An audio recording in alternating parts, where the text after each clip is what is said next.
असं गर, गर, गर, गर कोण एक्सरसाइज करतं?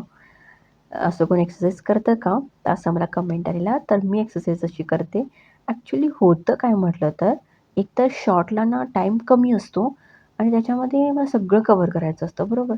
मग त्यासाठी मी जरा फास्ट फॉरवर्ड करते. मग त्यामुळे तुम्हाला असं वाटतं की मी तिथंच गर, गर, गर करायले किंवा तिथंच मी डान्स करायला असं वाटते. सो असं नाही आहे. असो, पण आजचा होता दिवस 11वा आणि 11व्या दिवशी मी 2-3 दिवस झाले टाकलं नाही एक्सरसाइज वगैरे. कारण असं वाटलं की तुम्हाला सारखं-सारखं तेच काय दाखवायचं, थोडं वेगळं दाखवूया म्हणून मी ते दाखवलं नाही. पण म्हटलं की आणि कंटिन्यू करूया आणि दाखवायला चालू करूया. मध्ये-मध्ये मी दाखवते तुम्हाला, मध्ये-मध्ये वेगळं दाखवायला ट्राय करेन. ओके. सो आज 11 दिवस होता आणि ओके उठायले मी उठून सगळं व्यवस्थित व्हायलंय माझं. थोडे-थोडे एक-एकदा 2-3 वेळा माझं नाही पण झालं माझं. सांगते मी तुम्हाला कारण खूप थकलेली होती, उठायला वगैरे झालं नाही.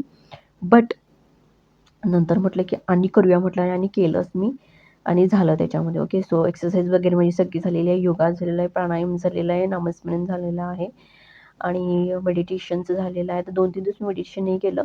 मग नंतर आला आमचा स्वामींचा अभिषेक. सो स्वामींचा छानपैकी असा अभिषेक केला. दुधाचा, पाण्याचा देन तूप घालून आणि मध. दही नव्हतं माझ्याकडे, दही संपलेलं.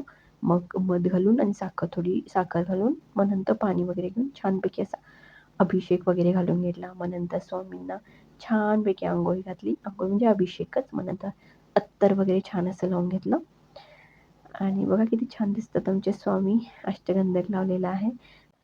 नंतर स्वामींसाठी मी ना खूप छान असा हार केलेला होता. सो तो हार वगैरे घातलेला आहे. सो आणि माझे स्वामी विराजमान झाले आहेत. सो अशी माझी पूजा झालेली आहे. तर चला मग भेटूया पुढच्या ब्लॉगमध्ये. बाय.